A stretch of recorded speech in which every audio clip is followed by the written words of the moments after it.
Welcome back to the continuation of the 4-3 defense. I'm Coach Peters with All About the Basics. Now, before I continue to go on, I need you to do something for me. Make sure that you like and subscribe and hit the bell notification so that you can be notified anytime any new material comes out on the channel. So let's get into today. So, with today, we're playing the one that I like to call the risky defense. We're talking about the cover 3. The reason I call this so risky is because you leave your free safety by themselves.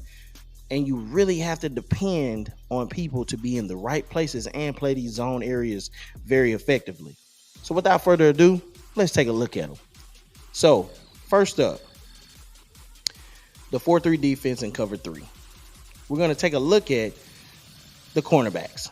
Now what the cornerbacks have, they have is what we call deep third.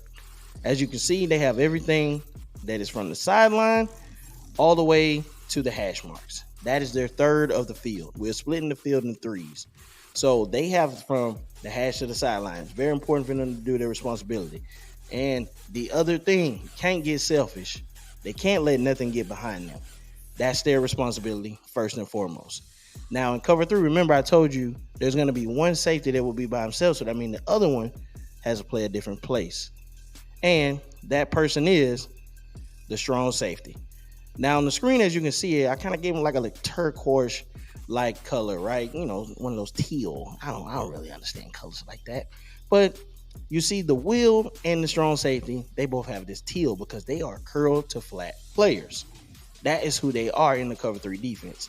Now, the safety's alignment, he's probably sitting at about 8 instead of his traditional 10 yards where he's outside of the frame, where everything is in a base alignment. But in cover 3, he's lined up a little bit differently. Now I got the guy right there, and I don't have him like equal to the linebackers because when you playing this, you kind of want to disguise it a little bit.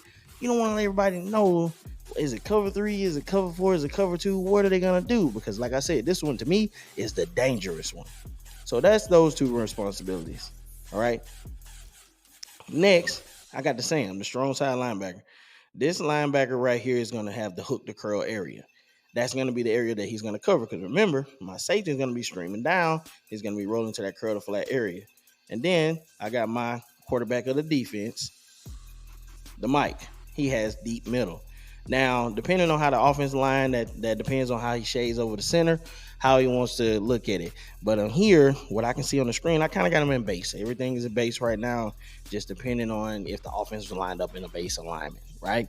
And lastly, my last guy in this is going to be my free safety. As I said, sits center field, and as you can see, the 3 blues. You got the 2 cornerbacks, and then the free safety. We have split the field in thirds, right? And then we got our zones underneath that play underneath that. The will and the strong side safety, they're going to play curl to flat, and then I got my Sam being a hook to curl guy, and I also got my my Mike being deep middle. And this, guys, is the dangerous one, the one that I call the danger zone, the cover 3 defense.